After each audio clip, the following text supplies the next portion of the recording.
Então, gente, bem-vindos à primeira aula que eu estou fazendo ao vivo, que já estou automaticamente gravando para assim que eu terminar.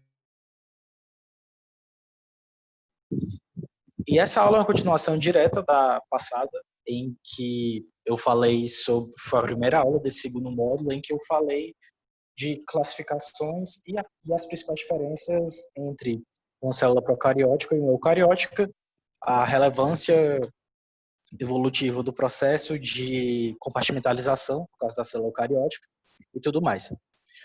E eu também levantei uma coisa na última aula que é muito importante para entender todo o resto, que é o quê? Toda célula, independente de ser procariótica ou eucariótica, ela tem que ter no mínimo três,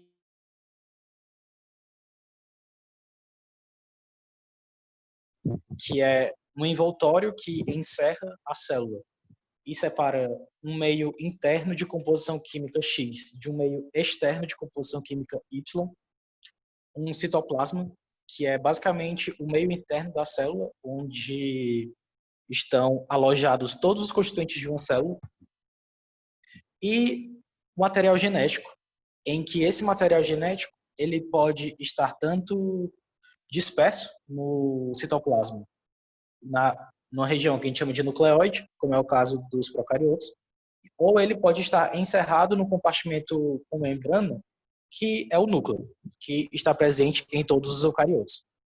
Então, a gente vai ver cada uma dessas coisas nas próximas aulas, mas hoje a gente vai falar sobre esse envoltório da célula, que é a membrana plasmática.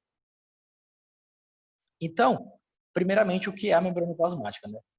Na, a, Nas últimas aulas, há duas aulas mais ou menos, eu falei que só faz sentido a gente dizer que foi iniciada a vida há cerca de aproximadamente 3,8 bilhões de anos, a partir do momento em que eu tive uma estrutura separando alguma coisa que continha reações químicas acontecendo do seu meio externo.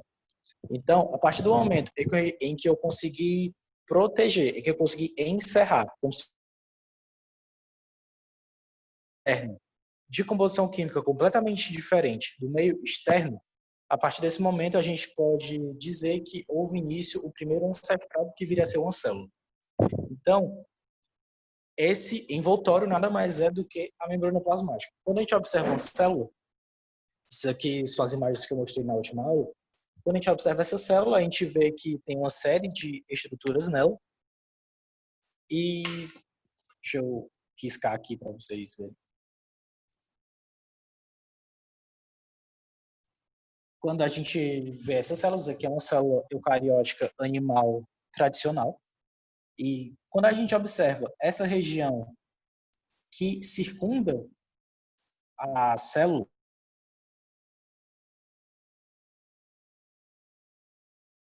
chama de membrana plasmática. E absolutamente toda célula tem membrana plasmática, desde as mais simples até as mais complexas.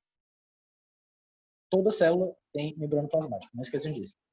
Então, aqui é mostrando um exemplo de uma alga unicelular, que eu mostrei para vocês também na aula passada, que é um eucarioto unicelular, e aqui a gente pode ver circundando a membrana plasmática dela. E aqui, no caso, uma bactéria, várias bactérias sendo observadas em microscopia eletrônica de varredura, em que nós podemos ver aqui que cada bactéria individualizada dessa é separada do seu meio externo e das demais bactérias por meio da sua funda e está na superfície. Então, a gente pode ver que esses três organismos eles vão ter uma membrana plasmática, que é essa estrutura que está mais na periferia. E quando a gente observa de uma forma bem próxima, utilizando um microscópio eletrônico, que é o tipo de microscópio que eu falei também na última aula para vocês, que permite uma maior ampliação e resolução de um material a nível de conseguir ver estruturas absurdamente pequenas, a gente vê que isso aqui é a membrana plasmática na vida real. Então, só situando vocês, toda essa parte aqui é o meio extracelular, essa parte aqui é o meio intracelular. Separando o meio intracelular do meio extracelular, a gente tem o da vez, que é a membrana plasmática, que é essa estrutura aqui.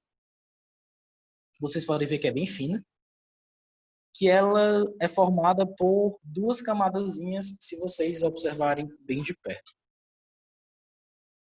Então, não só de membrana plasmática é feita uma célula eucariótica. Na verdade, uma célula eucariótica ela é formada por um sistema enorme de membranas. Cada organela de uma célula eucariótica, como eu falei para vocês na aula passada, por conta de ser um tipo de célula compartimentalizado, cada compartimento vai ser separado do outro e do citosol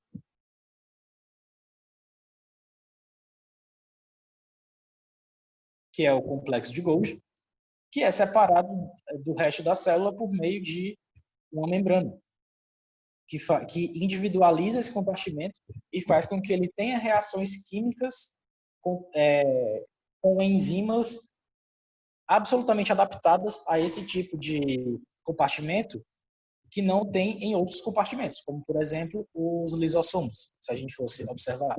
E por aí vai.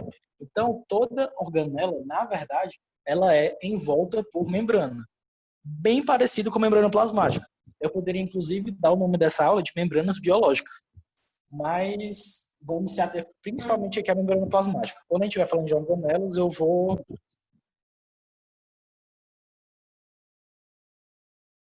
E a gente ainda vai ver direito essa composição química na membrana plasmática, mas basta saber que a composição de qualquer membrana é básica. Pouca coisa vai mudar numa membrana para outra. Então, a gente já viu que é a membrana plasmática.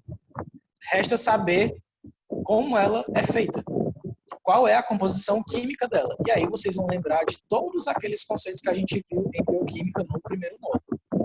Então, mostrando novamente aquela imagem, se a gente for observar isso aqui, lembrando que, como eu falei para vocês, a microscopia eletrônica, ela permite uma ampliação e uma resolução muito elevada.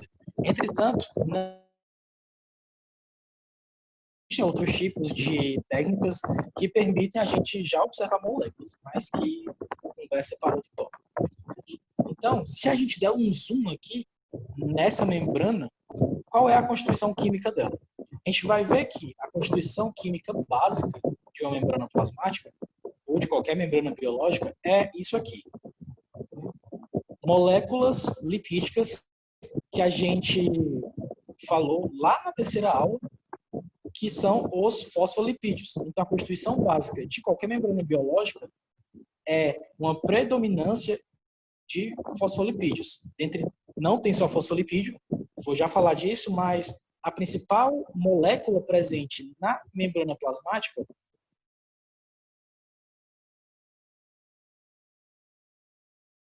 fosfolipídios, eles são uma classe específica de lipídios que tem uma característica muito importante. No lugar de serem moléculas completamente apolares, hidrofóbicas, como no caso dos outros lipídios, eles vão ter uma região que é hidrofílica, que é polar, que a gente representa por essa estrutura vermelha, por essa cabeça aqui vermelha, e uma estrutura apolar, hidrofóbica, que é composta por ácidos graxos, que a gente viu que é a meio que unidade básica que forma a maioria dos lipídios. Então, nessa membrana, como eu falei para vocês, se vocês forem olhar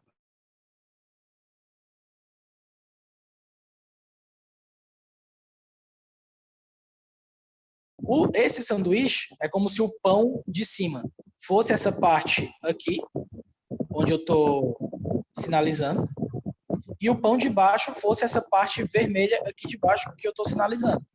Essa parte vermelha aqui de baixo, que é o pão de baixo do sanduíche, é a parte que fica voltada para o interior da célula. E essa parte vermelha aqui de cima é a parte que fica voltada para o exterior da célula. E faz total sentido essas partes que estão voltadas tanto para o interior quanto para o exterior da célula serem as partes hidrofílicas. Por quê? Porque tanto o meio intracelular, que eu estou representando aqui em vermelho, a principal constituição deles é de água, são soluções aquosas. Então, para que algo interaja bem com soluções aquosas, esse algo precisa ser hidrofílico. Já o meio do sanduíche, que é o recheio, que é a parte medular da membrana, o que é que a gente vê? A gente vê que tem uma predominância de ácidos graxos. E é justamente nessa parte que ela é extremamente apolar. E por conta disso, a gente vai dizer que, naturalmente, a membrana plasmática e qualquer outra membrana biológica, ela é predominantemente apolar. O que faz todo sentido. Se tudo aquilo que está ao redor de uma célula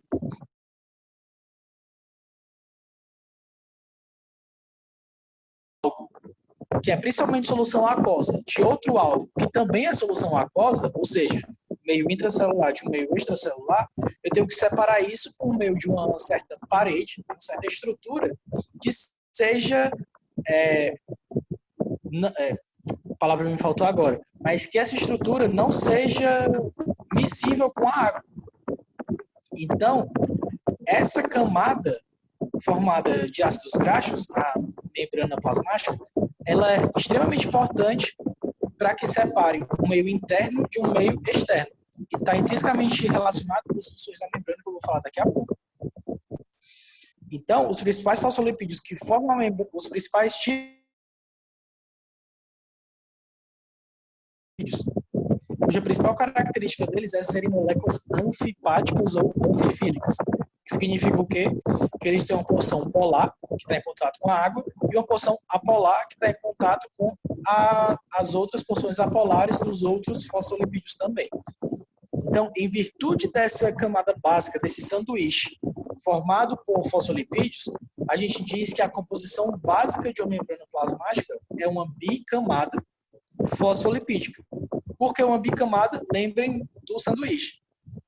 Existe uma camada mais externa, formada por esse grupo aqui, e uma camada mais interna formada.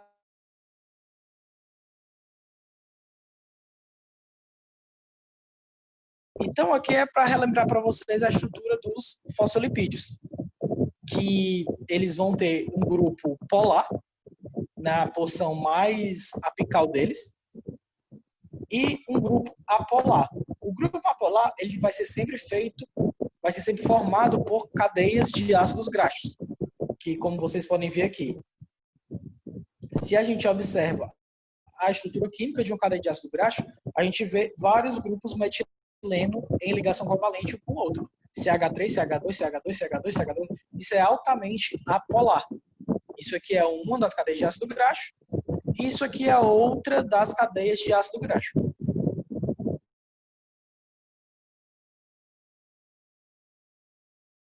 Graxos que os compõem podem estar em ligações saturadas ou insaturadas. Mas toda vida que houver uma ligação insaturada, ou seja, uma ligação dupla, a gente vai ver que essa cauda de ácidos graxos ela vai sofrer uma certa flexão. Ela vai se dobrar um pouco.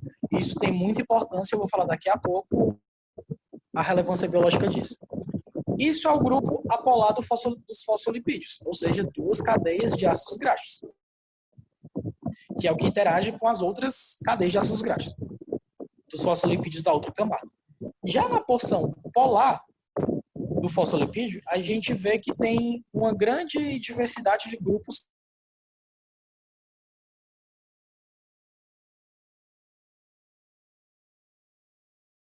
nessa figura que eu estou circulando, é uma representação daquele modelo que eu acabei de mostrar para vocês. Uma cabeça formada por grupos polares hidrofílicos e caudas formadas por grupos hidrofóbicos ou apolares.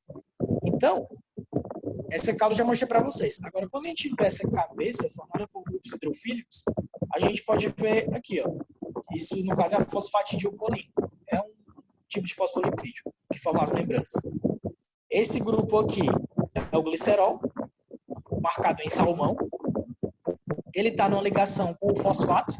O fosfato é altamente polar. E aqui a colina.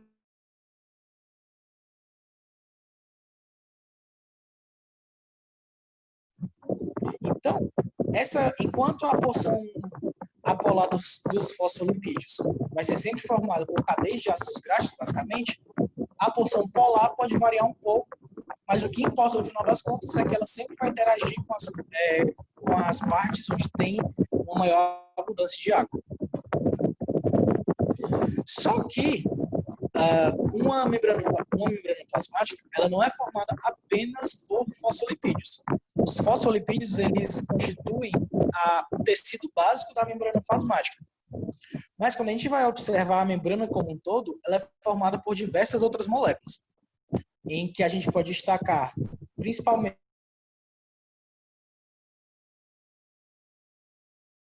eles estão representados aqui como se fossem esses cachinhos de uva. Então, toda vida que a gente falar da composição como um todo da membrana plasmática, a gente vai dizer que ela é formada por lipídios, principalmente fosfolipídios, formado por proteínas e formado por carboidratos. Essa é a composição básica de qualquer membrana plasmática. Só que, dentre essa composição, a gente tem um desses componentes que se sobressai em relação aos demais, que é quem? Os fosfolipídios. A gente pode ver aqui nessa imagem, se situem aqui, ó, essa região que eu estou marcando é o meio extracelular e essa região aqui que eu estou marcando é o meio intracelular. Então, a gente chama de bicamada lipídica ou fosfolipídica toda essa estrutura aqui, ó, independente de ter proteínas ou não. A gente chama de bicamada fosfolipídica justamente porque o que está em maior abundância de molécula aqui são os fosfolipídios. Eles que constituem o tecido básico dessa membrana. E a gente pode ver aqui que em relação às proteínas, elas se apresentam de diversas formas. Elas podem ser proteínas que a gente chama de proteínas integrais de membrana ou proteínas transmembrana, como, por exemplo, essa que eu estou marcando aqui. Deixa eu mudar a cor do marcador, porque está ruim de ver. Tipo, essa proteína que eu estou marcando aqui, ela é uma proteína trans. Porque é uma proteína que atravessa a bicamada de fosfolipídios. Ela meio que conecta o meio extracelular ao meio intracelular. E também, aí a gente pode ver várias dessas proteínas integrais de membrana. Tipo essa aqui que eu marquei, essa outra aqui aqui atrás. Imagine que essa imagem é tridimensional. Essa aqui também, e por aí vai. Essa aqui, que é uma forma mais estrutura tridimensional real. Enfim. E também as proteínas periféricas de membrana, que são as proteínas que ou estão localizadas apenas no meio intracelular, inseridas na membrana, mas só localizadas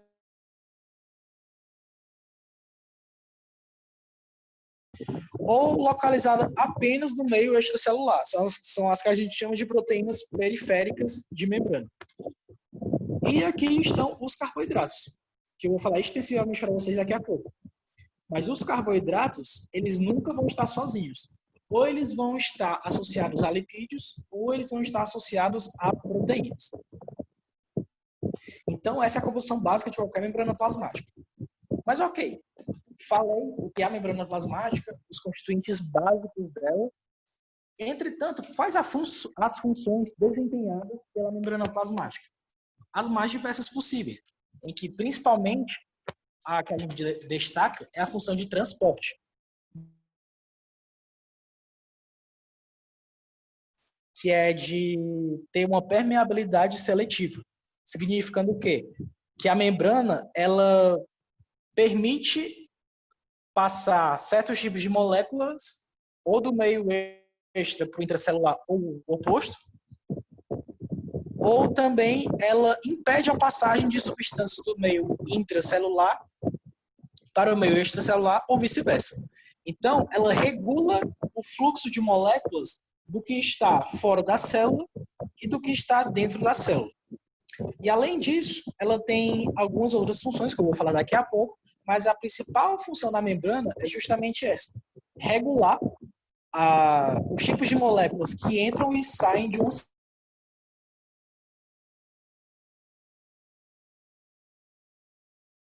mais aprofundada sobre cada um desses componentes, lipídios, proteínas e carboidratos que formam a membrana plasmática. Falando primeiramente sobre os lipídios. Como eu falei para vocês, existe um tipo principal de lipídio na membrana, que são os fosfolipídios. Só que os fosfolipídios, eles não são o único tipo de lipídio presente na membrana plasmática. Existe outro tipo de lipídio, que são os esteroides. Então, aqui está o fosfolipídio, como eu mostrei para vocês, sendo formado pelo seu grupo apolar, que é a cadeia de ácidos graxos, e pelo seu grupo polar, que são diversas moléculas que têm polaridade e contato com a água. Que a gente pode representar de uma forma esquemática como um pequeno alien, em que tem essa cabeça, que a gente representa como porção hidrofílica, e tem esse corpo, que a gente representa como as caudas hidrofóbicas. Isso são os fosfolipídios, o principal constituinte da membrana. E aqui são os esteroides. Lembrem dos esteroides, que também são outro tipo de lipídio, que eu falei para vocês lá na terceira aula do ano, que a gente falou sobre lipídios. Existem 4 tipos básicos de lipídios. São quais? Os triacilgliceróis, os fosfolipídios, os esteroides, e todos eles e a maioria deles, tirando os esteroides, são formados por unidades básicas que a gente chama de ácidos graxos. E as ceras também, esqueci de falar das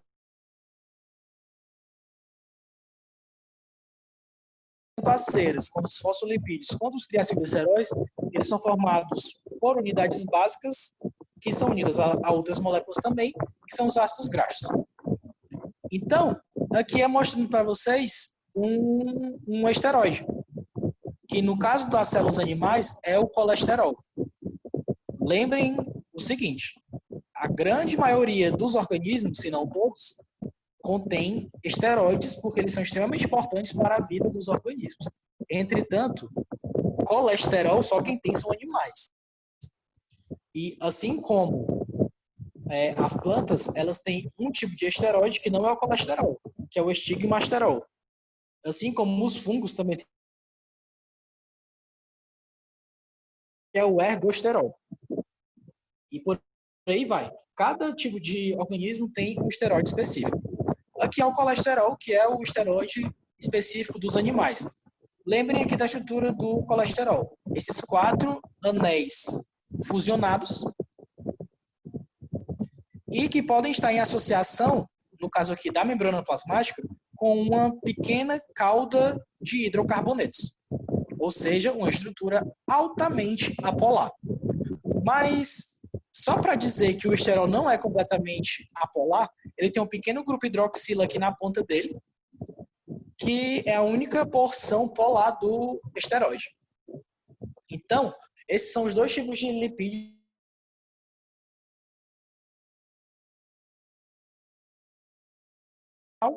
é o colesterol. Aqui é uma representação esquemática de uma membrana plasmática. Toda vida que vocês forem ler os livros e também estudar e tudo mais, ou até ler artigos, vocês vão ver essa estrutura básica. Essa dupla camada de fosfolipídios, que eu estou marcando aqui, dentro da qual tem diversas proteínas inseridas, separando um meio intracelular, que é esse que eu estou marcando aqui, de um meio extracelular. O que são essas diversas moléculas aqui fora? A gente vai falar delas lá na frente, mas é o que a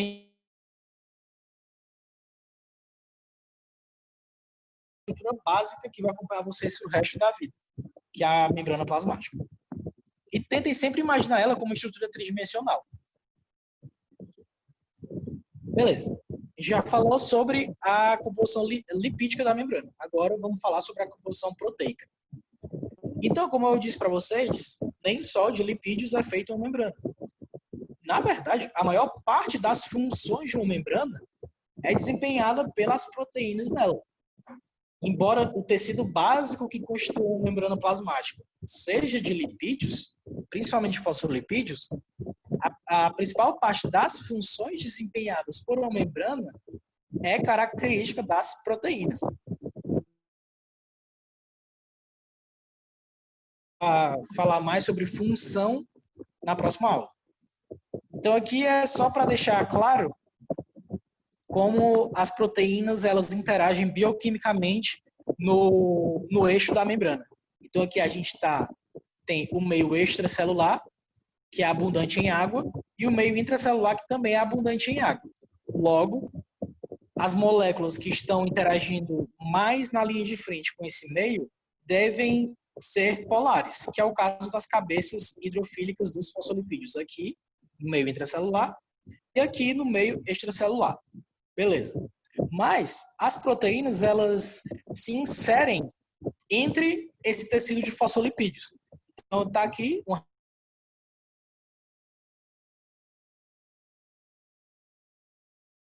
se a gente fosse fazer uma análise mais minuciosa de como se dá essas interações. Então, lembre que uma proteína nada mais é do que uma sequência de aminoácidos que adquire uma estrutura tridimensional mediante interações desses aminoácidos. Então, aqui está a estrutura tridimensional dela, e a gente pode ver aqui que nesse meio, aqui vocês podem ver a estrutura do sanduíche, como eu mostrei para vocês, na parte do recheio do sanduíche, que é esse interior hidrofóbico, que a gente chama, onde tem as caudas de ácidos graxos, a gente pode ver que essa região da proteína é só a gente inferir. Ora, se os aminoácidos que formam essa estrutura da proteína, que está no meio da membrana, que é extremamente apolar, esses aminoácidos eles vão ser intrinsecamente apolares, principalmente, para que eles consigam interagir de maneira favorável com esses ácidos graxos aqui. Da mesma forma, já que essa proteína é uma proteína transmembrana, essa porção que está para fora do tecido da membrana e está interagindo com o meio extracelular, essa parte da proteína ela deve ser formada por aminoácidos que tenham radicais hidrofílicos, que tenham radicais polares. E a gente pode ver essa parte interna da proteína interagindo com o meio intracelular. Então, isso é bem óbvio, na verdade, se a gente parar para pensar. As partes da proteína que interagem com esse cerne da bicamada fosfolipídica é constituída principalmente por aminoácidos com radicais hidrofóbicos ou apolares. Lembrem daqueles aminoácidos, os que têm os que têm radicais bastante hidrofóbicos, como aqueles que são principalmente que têm anéis benzênicos. E aqui nessa parte exterior, a gente basta inferir que ela é formada por sequências de aminoácidos mais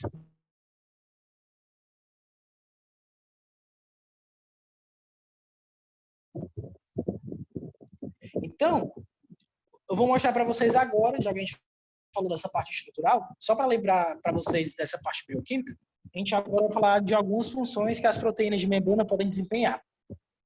A mais clássica delas é a função de transporte, que a gente vai falar disso na próxima aula. Mas aqui, basicamente, se o tecido básico da membrana plasmática ele é de fosfolipídios e que a maior parte da membrana ela é apolar, então só vai passar de fora para dentro, através dessa bicamada de lipídios, aquilo que é apolar.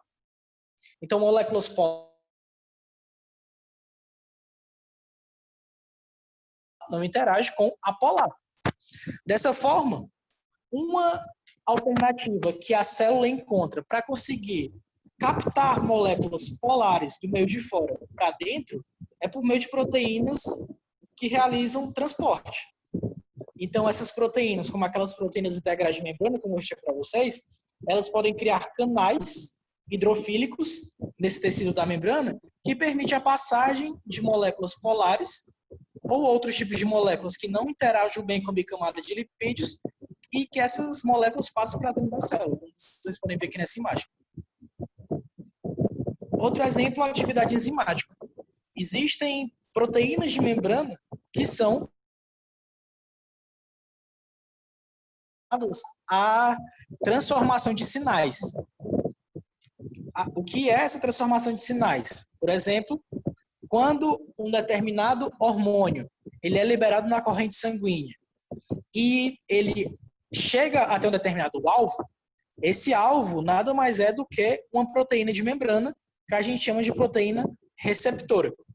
Essa proteína receptora, ela vai reconhecer esse hormônio, isso vai causar uma modificação estrutural nessa proteína, que vai fazer com que ela exerça uma série de alterações dentro da célula, que levam a uma resposta final. Então, por exemplo, assim que a gente come,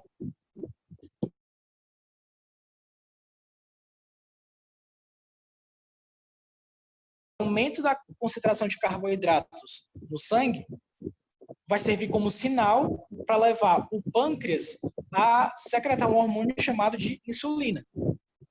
A insulina produzida e secretada pelo pâncreas, ela vai atuar em principalmente dois tecidos, o músculo e o tecido adiposo, a gordura. Então, assim que essa insulina ela é secretada no sangue, ela vai andar por todo o corpo ao longo dos vasos sanguíneos, mas ela só vai ter atividade nos tecidos que expressam na membrana receptores específicos para esse hormônio insulina. Que isso está onde?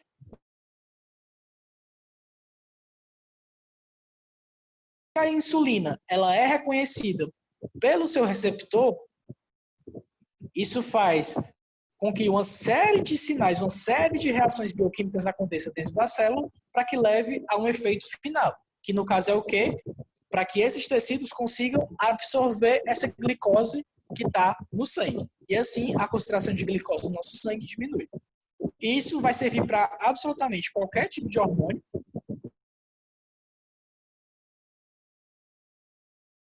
Está na membrana plasmática, existem hormônios cujo receptor ou está no núcleo da célula ou está no citoplasma, como é o caso dos hormônios sexuais ou dos hormônios tireoidianos. E também é por meio dessas proteínas receptoras que os remédios irão atuar. Um remédio ele só atua se aquela molécula, que é o remédio em si, que a gente chama de fármaco, ele consegue ser reconhecido por uma determinada proteína.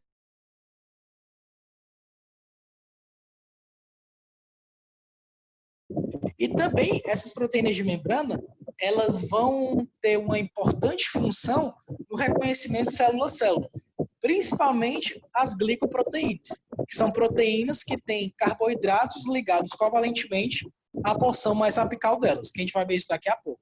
Então, observem que as proteínas de membrana, elas são bastante diversas. A maior parte das funções exercidas por uma membrana tem a ver com as suas proteínas. E a gente vai falar disso bastante ao longo do curso. E aqui mostrando para vocês a parte estrutural de novo, para quem tem saudade do primeiro módulo.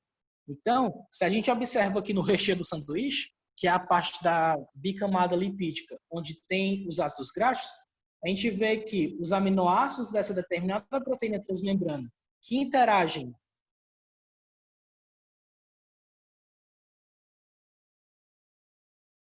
que está representado aqui nessa cor bege. Já os aminoácidos que interagem com o meio intra e extracelular são aminoácidos com radicais, principalmente hidrofílicos, que é o que a gente pode ver aqui. Aqui é o começo da proteína, lembrando que toda proteína, o começo dela é na extremidade aminoterminal e o fim dela é na extremidade carboxiterminal. Certo. Beleza. Então, vamos para o último componente da membrana. A aula de hoje é bem curta. porque se eu falasse sobre estrutura e função, iria ficar extremamente longa a aula. Então, a gente já falou que a membrana ela é constituída por lipídios, o principal, fosfolipídio, só que também pode ter esteroide. Ela é constituída por proteínas e elas podem ser classificadas de duas formas. Proteínas integrais ou transmembrana, que atravessam aquele tecido da bicamada lipídica, ou proteínas periféricas, que ou estão apenas no meio extracelular ou estão apenas no meio intracelular. Elas não atravessam o tecido da camada fosfolipídica. Agora, vamos falar da composição glicídica da membrana, que é a minha parte preferida, até porque eu trabalho com isso. Então, existem carboidratos na membrana. E esses carboidratos que estão na membrana plasmática, como eu falei para vocês, eles nunca vão estar sozinhos. Eles sempre vão estar associados a proteínas ou associados a lipídios, formando o que a gente chama de glicoproteínas ou glicolipídios. E o conjunto dessa camada mais externa de uma membrana, onde tem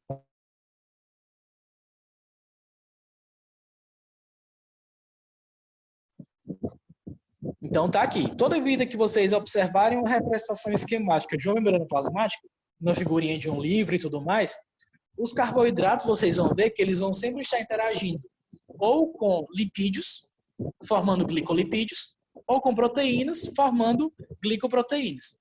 E os carboidratos eles vão sempre estar representados nessa forma meio que geométrica, de acordo com a estrutura deles. São essas pequenas caudazinhas aqui. Então, como eu falei para vocês, as glicoproteínas e os glicolipídios formam essa porção que a gente chama de glicocálice. E é muito importante essa camada de carboidratos. Por quê? Porque essa camada de carboidratos representa informação biológica. Como assim? Lembrem que lá no nosso DNA a gente tem informação biológica também. Informação biológica essa que vai ser expressa na forma de proteínas. Só que aqui, os carboidratos de membrana que formam o glicocálice, eles também representam informação biológica. Só que é uma informação biológica que não é codificada pelo genoma. De acordo com o tipo de carboidrato que tem na superfície da membrana, isso pode significar diversas coisas. Eu vou falar para vocês a seguir.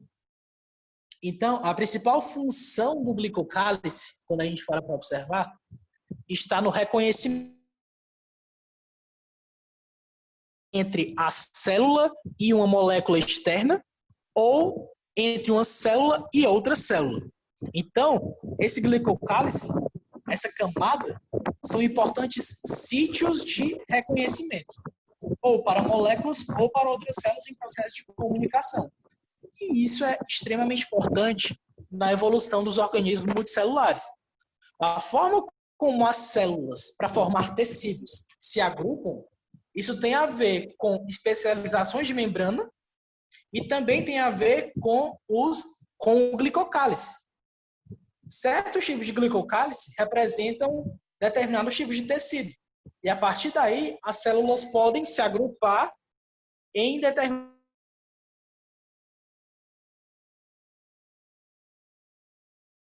camada de carboidratos presentes na superfície dela. É como se fosse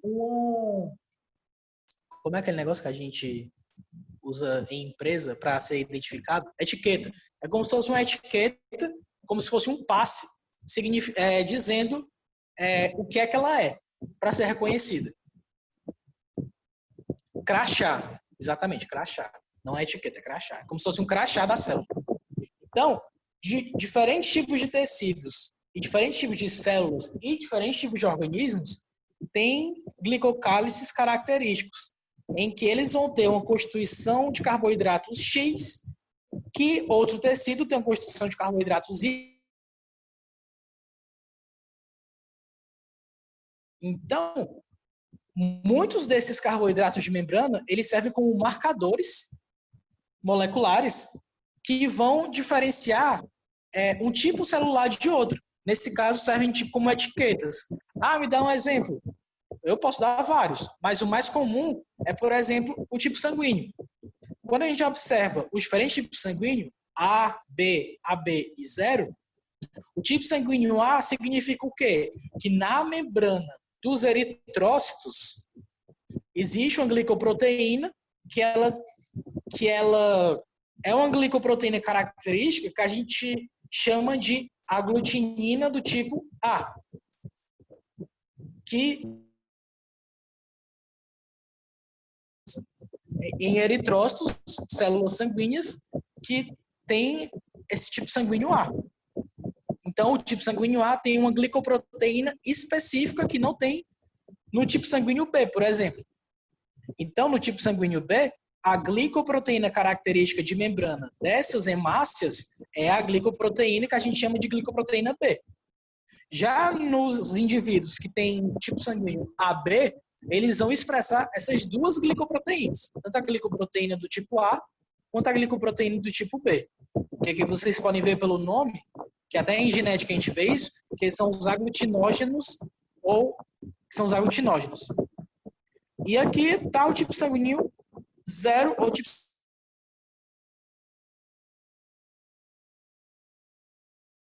a membrana ela é lisa de glicoproteínas do tipo A ou B.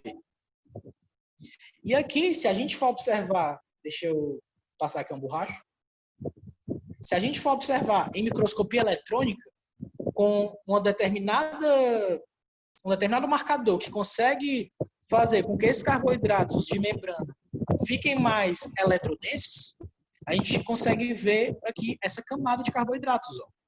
Então, observe aqui o núcleo da célula, a membrana plasmática, o citosol, e toda essa camada aqui mais eletrodensa, mais enegrecida, é a camada de carboidratos. Fique mais eletrodenso. Vocês vejam que o glicocálice ele sempre está no meio extracelular. E aqui é mostrando, de uma forma mais específica, esse glicocálice dos diferentes tipos sanguíneos. Então, ainda que o grupo O, o grupo 0, ele tenha um glicocálice característico, ele não vai ter isso que a gente chama de aglutinogênio do tipo A e B. Ele vai ter uma glicoproteína aqui característica, que vocês podem ver por essas imagens geométricas, que é galactose, N-acetilglicosamina, ou GLICNAC, galactose de novo e fucose. São esses 4.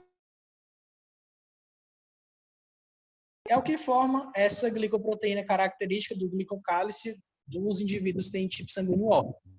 Já os indivíduos que têm grupo sanguíneo A, vai mudar um pouco. Nessa galactose aqui, vai ter um outro carboidrato ligado covalentemente, que é o N-acetilgalactosamina, que é o GalNAc, que já é diferente do grupo B. Os indivíduos do grupo B, nessa glicoproteína aqui, eles vão ter o quê? No lugar de N-acetilgalactosamina, eles vão ter um resíduo de galactose interagindo com outro resíduo de galactose. Já nos indivíduos AB, eles vão expressar essas duas glicoproteínas. E é por conta dessa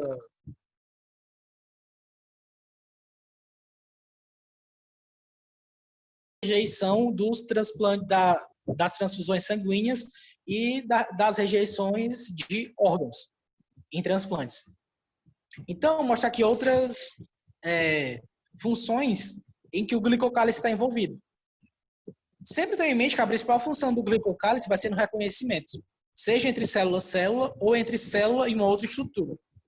A gente pode chamar esses carboidratos que formam o glicocálice de glicoconjugados. Por quê? Glico, que vem de carboidrato,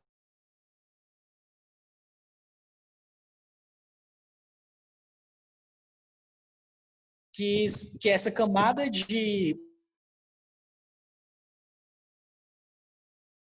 lipídios que estão na superfície da célula. Então, aqui eu mostro para vocês alguns dos processos de reconhecimento que as glicoproteínas ou glicolipídios estão envolvidas. Por exemplo, algumas toxinas liberadas por micro-organismos, elas só causam um efeito tóxico. Por quê? Porque elas se ligam a receptores, receptores esses que são glicosilados. Tem carboidratos na sua estrutura, logo são glicoproteínas ou glicolipídios. Alguns micro-organismos, eles interagem com as células também por meio de glicanos de superfície. Então, a estrutura, alguma estrutura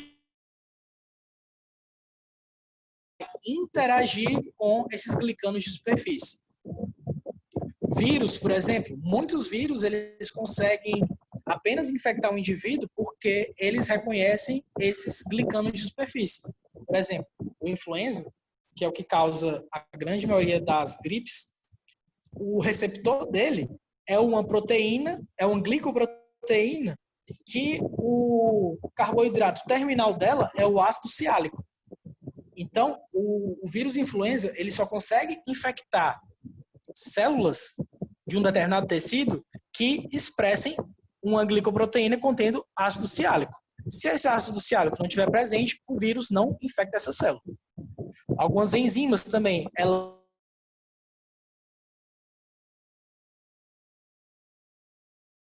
falar glicosilado tem a ver com carboidratos presentes.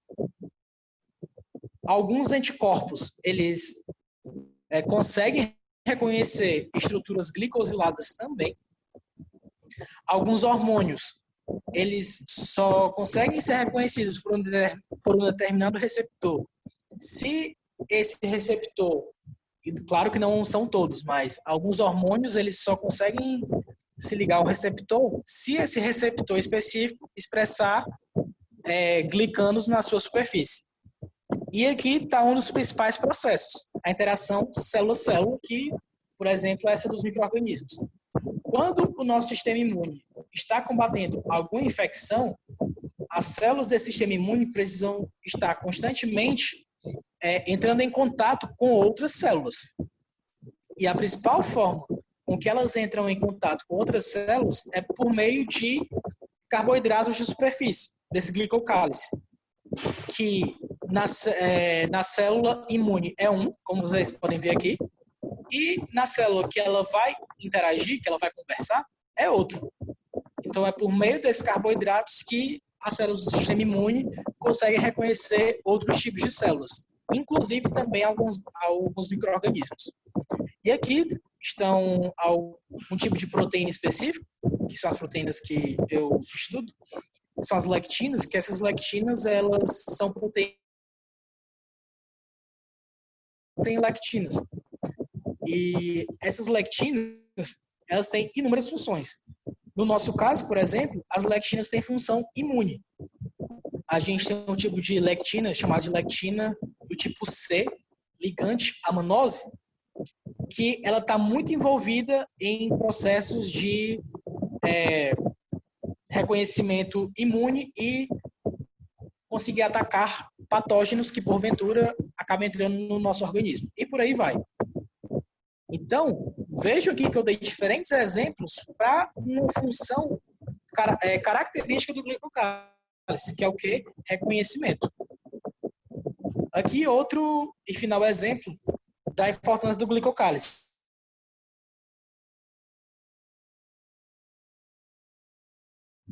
E quando a gente como é que pode dizer, infectado quando algum tipo de patógeno entra no nosso corpo, seja bactéria, seja vírus, ou seja fungo, por aí vai, existe primeiramente uma reação de inflamação naquele tecido. E isso acaba acarretando uma maior chegada naquele determinado tecido de outras células do sistema imune, como, por exemplo, neutrófilos e macrófagos, que são as células linha de frente do nosso sistema imune. Então, como é que o neutrófilo, entre aspas, sabe que ele tem que chegar naquele determinado tecido? Os neutrófilos, eles estão circulando pelos vasos sanguíneos e, em determinado ponto, algumas células desses vasos sanguíneos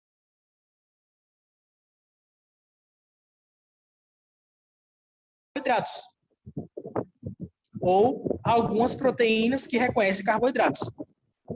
E essas proteínas que reconhecem carboidratos, elas meio que servem como uma âncora para puxar os neutrófilos que estão passando pelo sangue para aquele tecido que foi lesionado. Então, vamos supor, nesse meio aqui, onde eu estou circulando, está tendo uma infecção e começou um processo inflamatório. Várias moléculas são liberadas para atrair células de defesa. E à medida que essas células de defesa vão passando aqui, principalmente neutrófilos e macrófagos, como é que elas sabem que tem que chegar aqui? Porque nessa porção, as células que revestem os nossos vasos sanguíneos, elas expressam um tipo de molécula que reconhece carboidrato, e os carboidratos da membrana do neutrófilo vão ser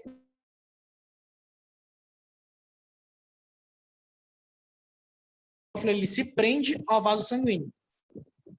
E aí, por meio de uma série de processos, ele vai meio que se arrastar, como vocês podem ver aqui, e atravessar o vaso sanguíneo, passando para o líquido intersticial.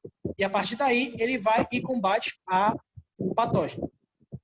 E esse é só um dos vários exemplos de importância do glicocálise. Mas tenham em mente sempre reconhecimento e comunicação. E aqui, para mostrar para vocês, uma representação esquemática de uma membrana, aqui meio intracelular, meio extracelular, os fosfolipídios, que formam o tecido principal da membrana, as proteínas,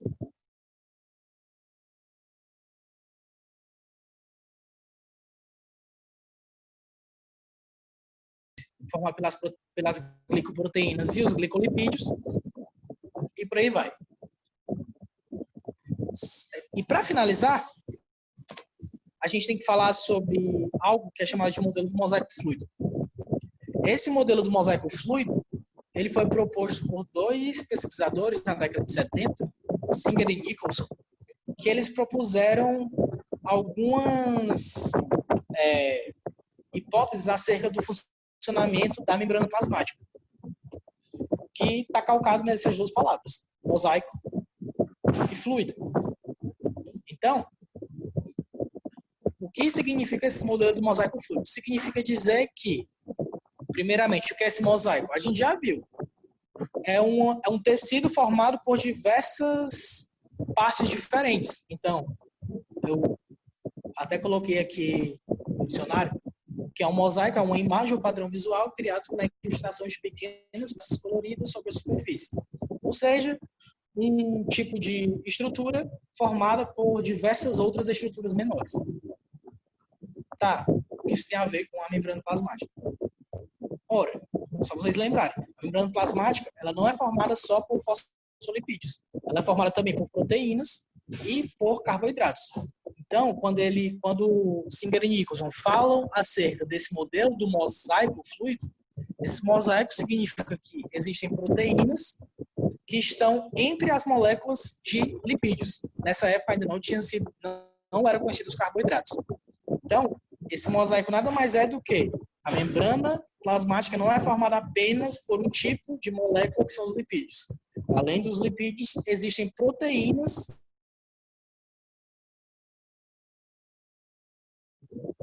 Beleza. Só que o que significa esse fluido? O que é fluidez?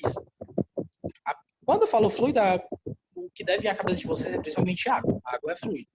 Mas exemplo perfeito de fluidez são os irmãos ameba agora é das Minas Superpoderosas, exatamente. Por pouco eu falaria do Dudu e Edu, mas é Minas Superpoderosas. Então, fluidez é isso. Os irmãos ameba nada mais são do que amebas.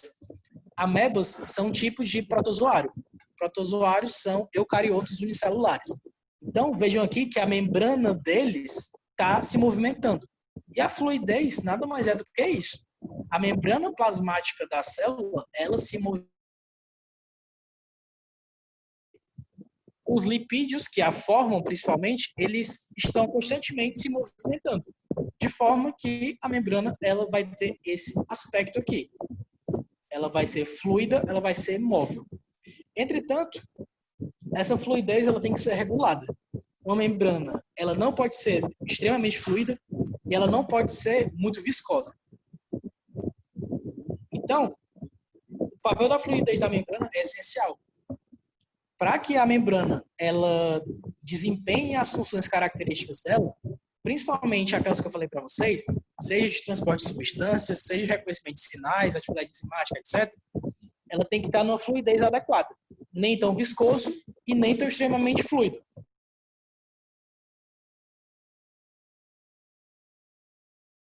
Então, antes de entender isso, a gente precisa entender que existem dois fatores principais que afetam a fluidez de uma membrana.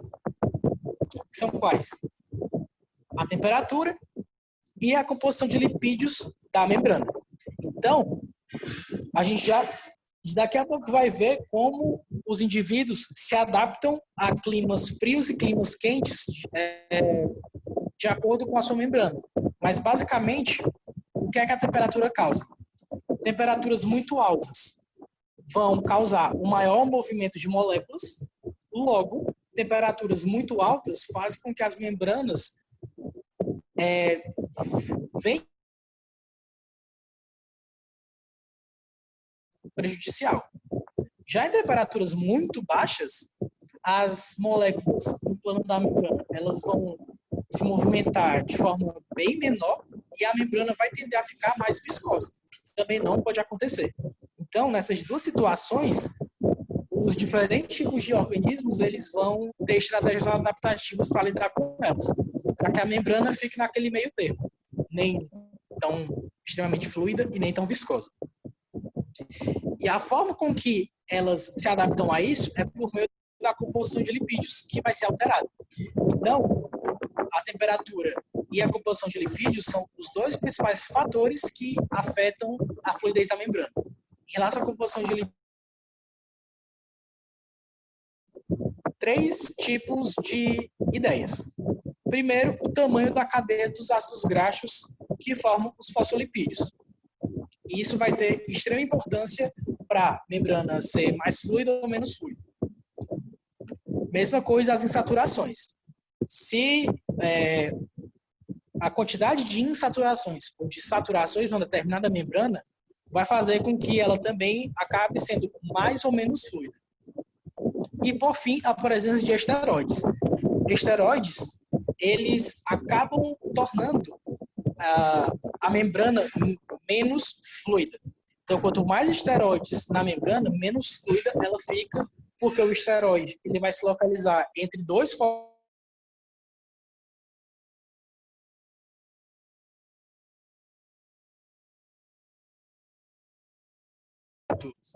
Então, a gente aqui está em temperaturas certo, Fortaleza é muito quente, tudo bem, mas vulcões e fontes hidrotermais são ainda bem mais quentes. Imaginem bactérias ou arqueias que vivem nesses ambientes, cujas temperaturas ultrapassam de 70 e 80 graus. A gente chama esses organismos adaptados a esses ambientes muito quentes de hipertermófilos ou de termófilos. Então, bactérias e arqueias são os principais tipos de organismos em que a gente pode ver de uma forma mais direta essa adaptação da membrana. Então, altas temperaturas, como eu falei para vocês, vai acarretar um maior movimento de moléculas. Logo, uma alta temperatura vai fazer com que o quê? A membrana tendesse a ficar mais fluida, só que extremamente fluida. Precisam ser desempenhadas por esses organismos para que a membrana não fique tão fluida assim. Então, quais as respostas adaptativas que organismos termófilos possuem nesses ambientes de altíssimas temperaturas? Ora, eles vão ter principalmente três tipos de respostas adaptativas. A primeira é que eles vão aumentar a síntese de fosfolipídios contendo ácidos graxos saturados. O que são ácidos graxos saturados? Ácidos graxos que têm apenas ligações simples. Isso tem um sentido químico. Observem bem. Aqui do lado esquerdo da figura, onde eu estou marcando,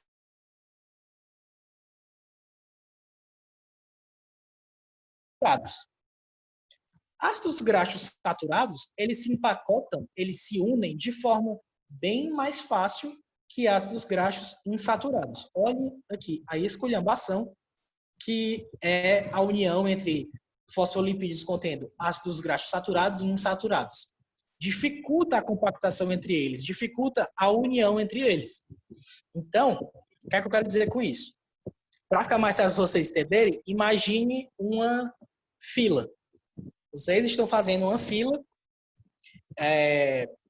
cada um com a mão no ombro do outro, e essa fila fica cada vez mais junta à medida que as pessoas se aproximam mais.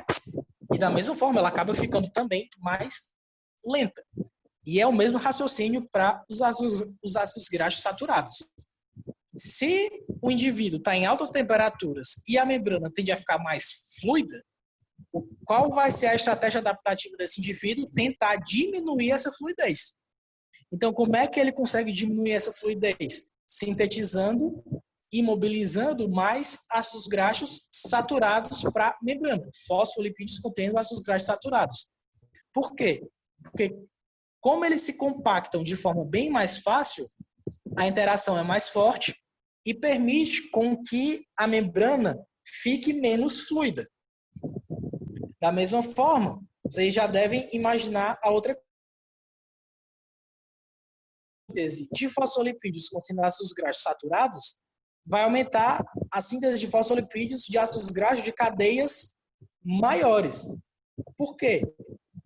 Cadeias maiores conseguem interagir mais fácil umas com as outras. Ou seja, fica mais compacto, fica mais unido, fica mais, entre aspas, lento.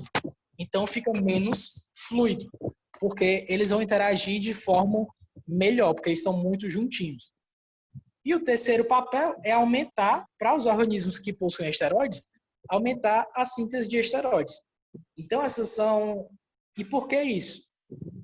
Porque os esteroides eles vão se localizar entre os fosfolipídios. E nessa região em que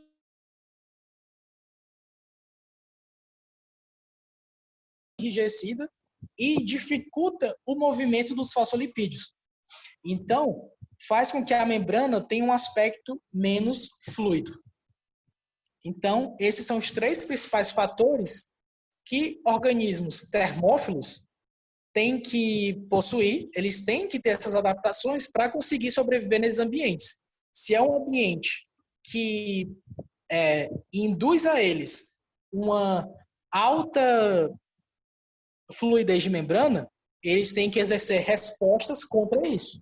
Eles têm que, de alguma forma, molecularmente falando, tornar essa membrana menos fluida para aquele ambiente a altas temperaturas.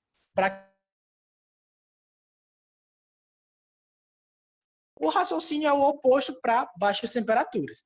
Então, por exemplo, quando vocês observam bactérias psicrófilas são o completo oposto. São bactérias adaptadas a climas extremamente frios. Não só bactérias psicrófilas, mas, por exemplo, plantas que estão em climas muito frios, ou animais hibernantes, ou até o Olaf. Então, baixas temperaturas vão ter o efeito oposto. Elas vão tender a deixar as membranas mais viscosas, menos fluidas. Então, qual é a resposta que, por exemplo, os ursos hibernantes, as plantas desses climas muito frios, ou o Olaf, vão ter para que a membrana não fique tão viscosa? Substituição de ácidos graxos saturados por insaturados, que ali é o completo oposto. Se num plano em que há ácidos graxos saturados, em que eles são extremamente compactos, a interação é mais fácil e eles ficam bem juntos, fazendo com que a membrana fique menos fluida, se eu aumento a síntese de ácidos graxos insaturados junto com saturados ou insaturados junto com insaturados, isso torna uma verdadeira confusão na membrana e dificulta a interação entre esses ácidos graxos, ou seja, deixa eles mais separados, facilita o movimento entre esses ácidos graxos. É como se nessa fila as pessoas começassem a se separar.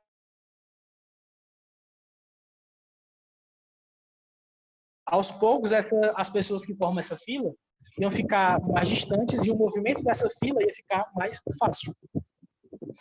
Então, e a outra a adaptação é o quê? Aumentar a síntese de fosfolipídios contendo ácidos graxos de cadeias mais curtas. Se, além de ácidos graxos insaturados, que dificulta o empacotamento, dificulta a união, dificulta a interação entre os fosfolipídios, eu ainda assim tiver ácidos graxos com cadeias curtas, isso também vai dificultar a interação. Porque enquanto eu tenho aqui, por exemplo, esse ácido graxo de, por exemplo, valor arbitrário, 10 centímetros, e o ácido graxo do lado dele tem 5 centímetros, a interação vai ser bem menor do que se eu tivesse dois ácidos graxos de 10 centímetros um do lado do outro. Então, essas estratégias tendem a deixar a membrana mais fluida, uma adaptação extremamente importante para indivíduos que vivem a baixas temperaturas, que tende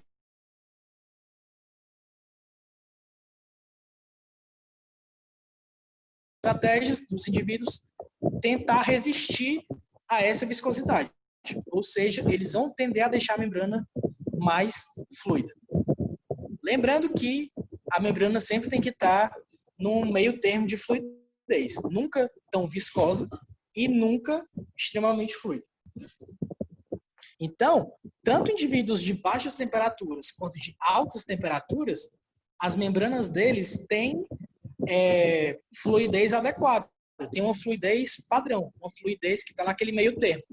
Mas isso só é alcançado porque eles têm essas estratégias moleculares para que eles consigam deixar a membrana apenas fluida nesses diferentes meios. Então isso é muito importante vocês saberem. Pronto, aqui nós terminamos a parte teórica e agora eu vou responder algumas questões para vocês. Só que antes disso, deixa eu